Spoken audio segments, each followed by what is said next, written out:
Hello, how are you? I hope you're having a good old day. Okay, so it's England Women's Euros squad announcement day.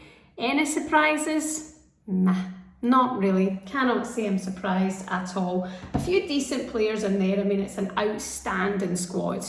And the big miss, of course, is that of Steph Haughton. She's been the captain of England for 7 years. She's been to 5 major tournaments. And the experience and the knowledge that she brings for the England team will be massively missed.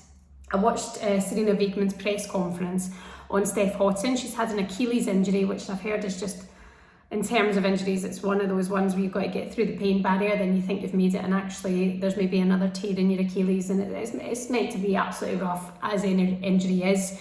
But I believe Sarina Wiegman set Steph Haughton a plan, and Steph Haughton worked the plan and did everything that she had to do.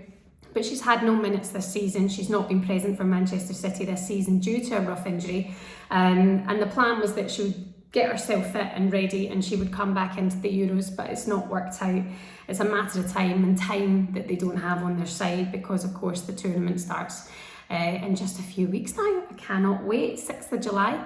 England will take their first game at Old Trafford against Austria. So yeah, very much so looking forward to it, but I do think Steph Haughton will be a massive miss. And you think in these situations you want to bring in the experienced players with that, wealth and knowledge for their teammates, for, even having her on side with the fans is absolutely excellent. You would bring her in somehow and fit her into your squad. But not to be for Steph Haughton. Will we see her represent for England again? It doesn't look like it in this stage. She must be absolutely gutted, and she will be missed as well, in the defence area. She's such a leader from the back, and she plays so well. So she'll be massively missed. Unlucky Steph Haughton. A few other players who've had injuries this season actually making their way back into the squad as well. Fran Kirby for Chelsea. She took the rest of the season off from the last few months due to fatigue. But she came back for that FA Cup game, the last game of the season, and clearly she's performing. I mean, to miss the last couple of months of the season, to be able to be fit enough to go back into it for Fran Kirby doesn't surprise me. She's that good. She's so sensational. She's such an attacking player. And I cannot wait to see her for the Euros for England. This year it will be absolutely excellent to see her back and fit. Chloe Kelly's another one from Manchester City, missing the majority of the season. It was an ACL injury she had, and returned for the last few games. Again, just shows you the level that she plays at. She's been assistant since she come back. She's already got a goal since she come back in the final games of the season, and she makes her way back into the squad. Jill Scott as well. She missed her final games for Aston Villa, and she is back into the team. So in terms of experience, having Jill Scott, having Lisa Fran Kirby, and Millie Bright and Jess Carter, not so much Jess Carter, I mean in terms of defenders, I'd say it's looking pretty good for England. What I will say though is that they haven't been tested since Sarina Wiegman came in September 2021. Okay, they've been beat by Spain, they've been beat by Canada in the Arnold Clark Cup, but they've also been involved in games that, it's not that you can't take them seriously, but you can't believe the scoreline for what it was. North Macedonia 10-0, Latvia 20-0. You can't look ahead to the Euros and use this as any sort of blueprint, because those teams were not strong enough to be going up against England. So tomorrow night is going to be England against Belgium. I think this will be an interesting game. They have a player called Willard who's just absolutely outstanding the ball, bangs the goals in for fun. I think this is the kind of game where England are going to be wanting to show themselves that they are tested, they are proven, moving into the Euros competition. But this will be their kind of biggest competition in the last little while, going up against Belgium. I'm excited to see how this one goes. It's going to be at the Molineux. I think England will win it, but I think it's going to be more of a challenge for them. It's not going to be 20-0, that's for sure.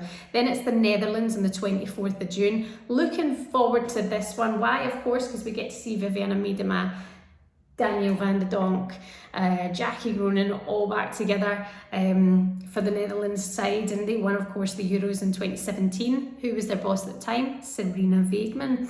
Again, like I said earlier on, she's a very attacking-minded coach. That's how she likes to play her football. That's what she did for Netherlands to win the Euros, and then they were runners-up in the World Cup in 2019. So Sarina Wiegman has been voted, I think, twice the best manager in the world for the women's game. I do think with her knowledge, her experience, her understanding of the game, the way she does things, it shows she's ruthless as well. You know, taking Steph Haughton out. I can't see a world in which England fail. You know, I can't see that happening. But going up against the Netherlands is going to be an interesting one. If they get out of the group, they're going to get out of the group. And then looking ahead to the Euros when they start in July, England are of course in Group A. They've got Austria, who they beat 1-0 just I think 6 months ago. They've got Norway, not to be sniffed at. They've got one of the most expensive players in the world with Pernilla Harder. And then they've got Northern Ireland, who I'm most looking forward to seeing at the Euros this year, of course, with their belter of a manager, Kenny Shields. And just an amazing story that those girls are there at the Euros anyway, most of them not even full-time professionals, and here they are at the Euros, so an incredible job.